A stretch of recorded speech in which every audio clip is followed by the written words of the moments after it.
feedback on the show? Email us at rawimpactradio@gmail.com. Raw Impact Radio with Sir Blackston and the Masked Hope. Raw Impact Radio. I am Sir Blackston. Music continuing. Music is continuing. That was Rockstar by our guest right now, Zay Castro. Zay Castro in the building. He is the curator of the Wrestletok Awards, the second annual Wrestletok Awards. Zay, welcome to Raw Impact Radio, sir. What's good? What's good? It's nice to be here. It's nice to talk with y'all boys.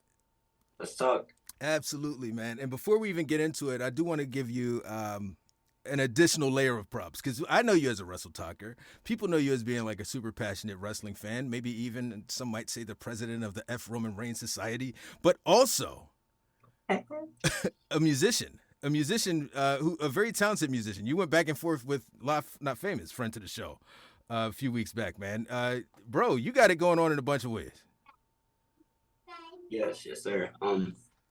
Not to, stroke my own ego, but TikToker, musician, streamer, boxer. It's a busy schedule. Fire. Well-rounded, I see. Yes.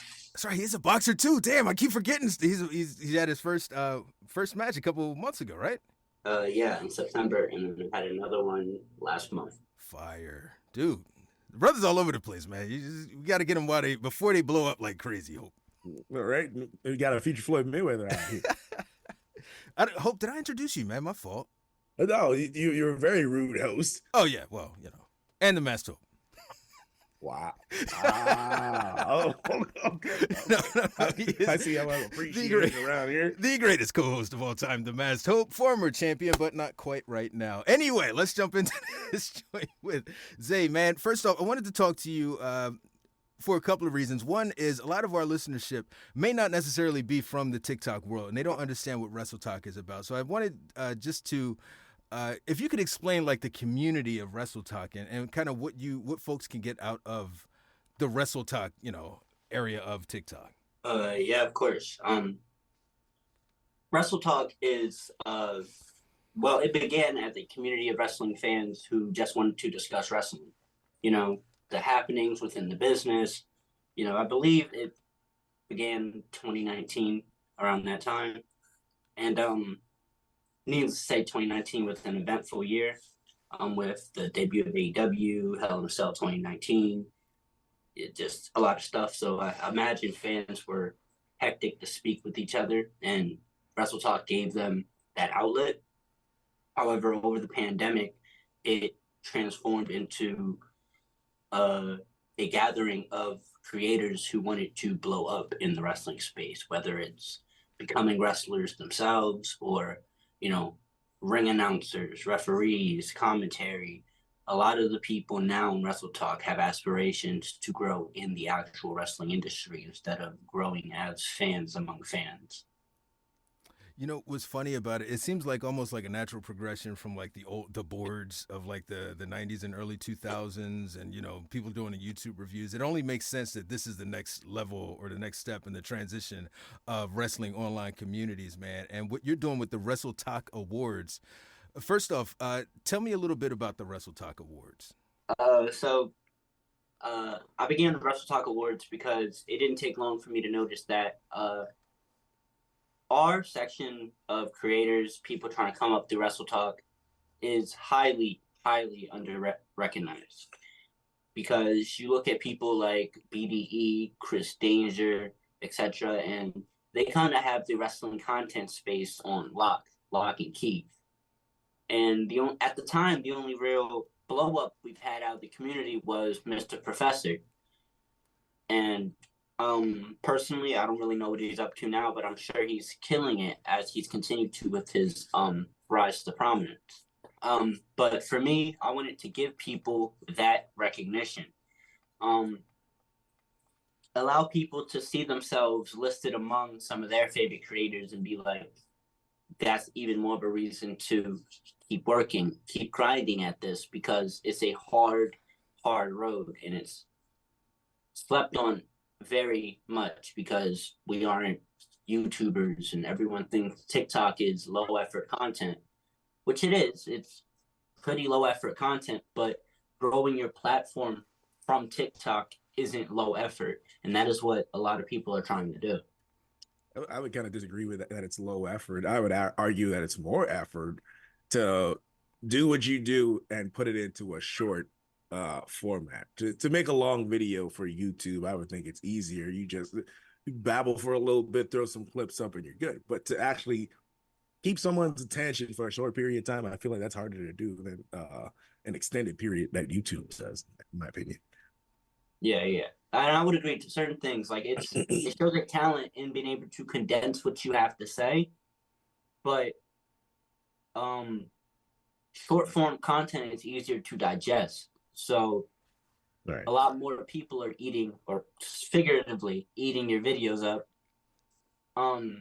compared to a long form content where you can get, if you can retain that viewer over that time span, that shows more of an entertainment factor. But that depends really on the creator. There's some creators who they can't do long form content, and there's some who can't do short form content. So it's all about which type of creator you are.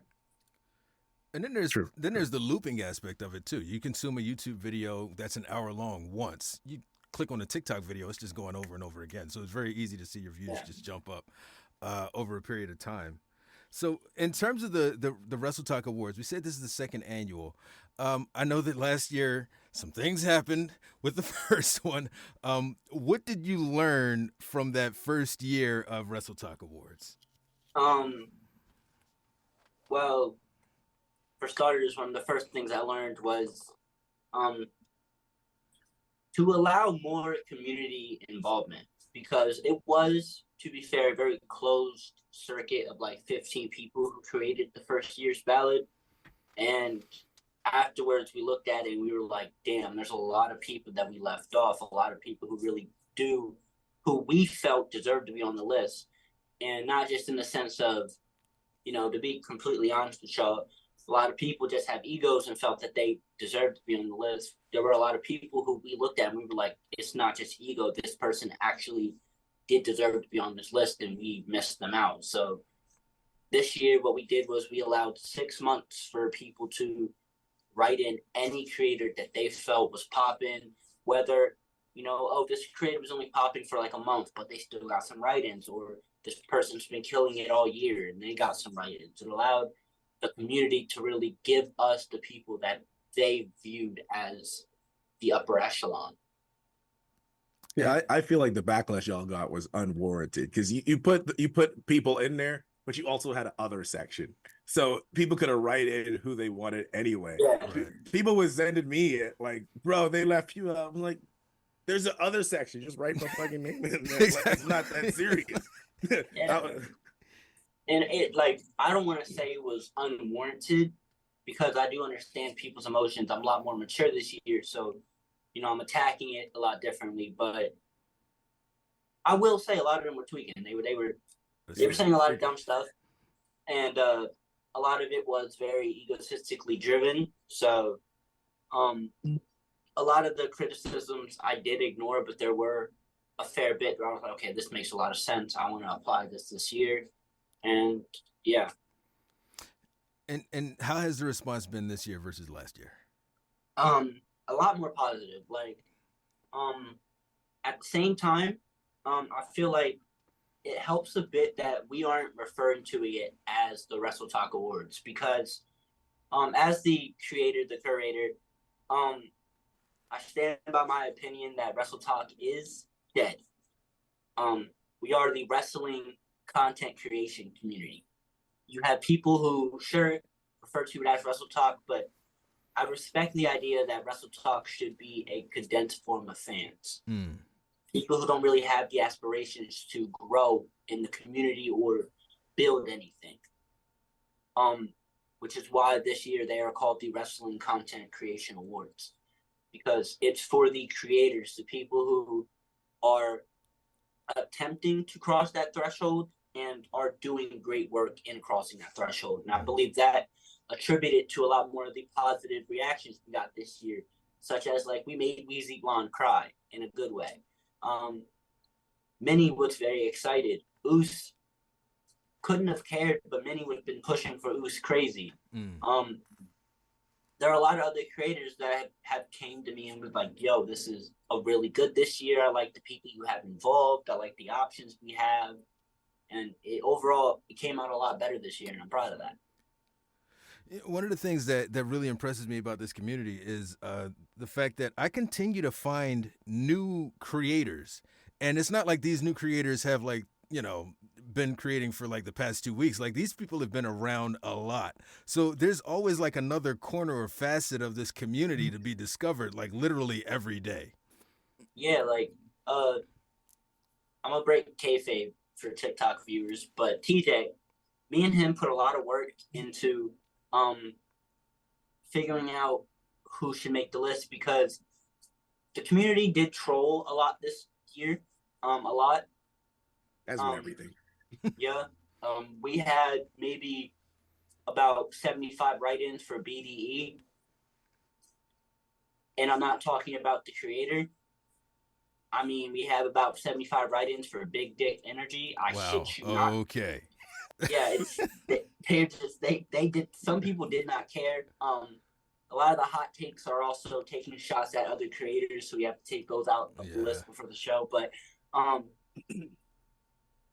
overall, though, I do think you know, it's well, all is well. But oh shit, yeah. Sorry, I got sidetracked. ADHD. TJ. A lot of the people that he was writing in, I've never fucking heard of, like Sosa, nominated for funniest creator. Never heard of that man in my life. But I watched his videos. Dude is fucking hilarious. And I was like, how did I not know about this person? And that's the beauty of these awards, because some of y'all aren't going to know all the creators, but you go watch their videos and you're like, okay, this person's really talented. That's it. That's basically it. It's another platform, basically to help everybody know everybody. You know, we build the connections out here, networking pretty much. Yeah. So what were some of the good outcomes that you found from last year? Like, did you have any stories of people who just, you know, they reached out like, yo, I would have never heard about this cat if it weren't for your award ceremony? Like, what were some of the outcomes? Yeah, of course. I would say some of these smaller creators were they weren't really looked at very much, because the way the community reacted, a lot of those people ended up getting made fun of. Like Cat Few the Nerd, he's a really talented creator, but nobody looked at him because they all just, oh, like that's just somebody they know, and none of us know Cat Few at all. But last year you had creators like I don't want to say no names and embarrass them, but there were quite a few of the now fairly larger creators. Like I can say this because I'm friends with them. Marissa, Erica, and Johnny were super excited that their podcast got nominated. Phil, we had to argue with Phil for hours for him not to try to get us to take him off the list. Because Phil didn't feel like he deserved it, and we had to convince him that he did.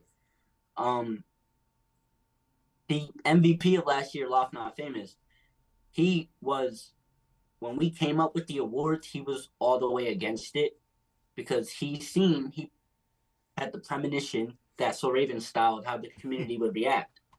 But then when he seen like the amount of nominations he had, and he seen like that he won every category that he was nominated for. Loft swept last year, crazy. He came to us, he was like, this idea y'all had is great. And it was stories like that made us decide that we were going to do it again this year. And then having even more stories like that this year just reaffirms that we're going to do a third annual and hopefully expand this beyond what we have now. Yeah. You know, I kind of feel like the backlash you got the first time around was actually good for all of Wrestletok, because it brings more attention to the awards and to other Wrestletok creators as well. Because, you know, when when all that stuff was going on, people were saying all kind of different names that I haven't heard of, and I checked out because of this whole controversy with the awards thing. So no publicity is bad publicity, pretty much. Yeah, yeah. Still got the word out. Yeah, I'm never gonna complain about it. Like, you want to be mad, that's cool. It works out for me. But I do appreciate seeing a lot of the nominees this year actually be more receptive of it compared to last year. It was really only the winners that ended up being receptive. It's awesome. It'll be interesting to see like this over this next year. Who pops up? Who's this kid? Kabi. Like the way that his rise has been like super quick. Laugh that his transformation over the past year or so. Man, there's a lot going on in the Wrestletok community. Kabi's gonna be the next Tio. Kabi's gonna have a blow up next year like Tio did this year. Yeah, he's hilarious. So listen. I don't think it's too late for people to vote. If people want to vote, how do they go about doing that? You can click the link in my TikTok bio. It will take you to my link tree, and you just click the Wrestletok Awards. That's what most of you know it as. So that's what it's gonna stay titled as on the thing until we get the WCC name, recognized. And you just go vote. You can vote as many times as you want. Fire. As many times as you want. We have a write-in category for best Wrestletok editors. Those people that make the edits, all the flashing lights and the zoom in, all that stuff. That is a big part of the community. And we want to give those people their nominations because they are killing it, but they don't really get nominated for the other categories because of the kind of content they make. Right. It doesn't really fit into any of the other boxes, if you will. So we wanted to give them their own area for that. We still have the hot take section. You can write in whatever you want. Just please, for the life of me, stop insulting other creators because we have to put these on stream. And I'm not going to put it on stream. You saying so-and-so is a bad creator. You saying so-and-so's content sucks. I'm not putting that on screen. So just, write your wrestling hot takes. And if you want to praise another creator, by all means, But for the most part, just, write in there like Ultimate Warrior sucks, which is true. Write in there that, Sir. CM Punk in 2005 is better than CM Punk any other time. That is true. Facts. Those, for example, were my two write-ins. I've only voted twice, but those were my two. So if I want to go over there and I want to write in that Roman Reigns, because of his absence, is actually the MVP of SmackDown, I can do that, right? Absolutely. You're gonna lie, yeah. If I might repent, use the Lord for lying like that. It will end up on stream. So watch out for the lightning. I see what you're saying. Oh man, so if I'm just starting out, this is December 2023, and I'm like, December 24, I want to be a part of this thing, and I've never done anything. How should a newcomer approach, their wrestling content creation? First things first. Find your lane, okay? First thing I want to say to wrestling editors, right? I know y'all have your own category this year, but I always say get away from the edits. Start showing your face using your personality because that is going to attract more people in the long run. The edits are great for now to build up your confidence with content. Being able for you to be like, okay, I'm proud of this. I can put this out and I'm not going to be nervous 3 minutes afterwards. It's great for that. But once you get that, start using your face, your personality, different quirks you have to build the audience attracted to you, right? Keep in mind, you have to make connections. Everyone likes to chat shit about, Wrestletok's too clicky. It's this to that. Look, regardless of what everyone got to say, find you a group of creators that you can also make content with because networking is rule one on growing any platform. You have to get the name out there.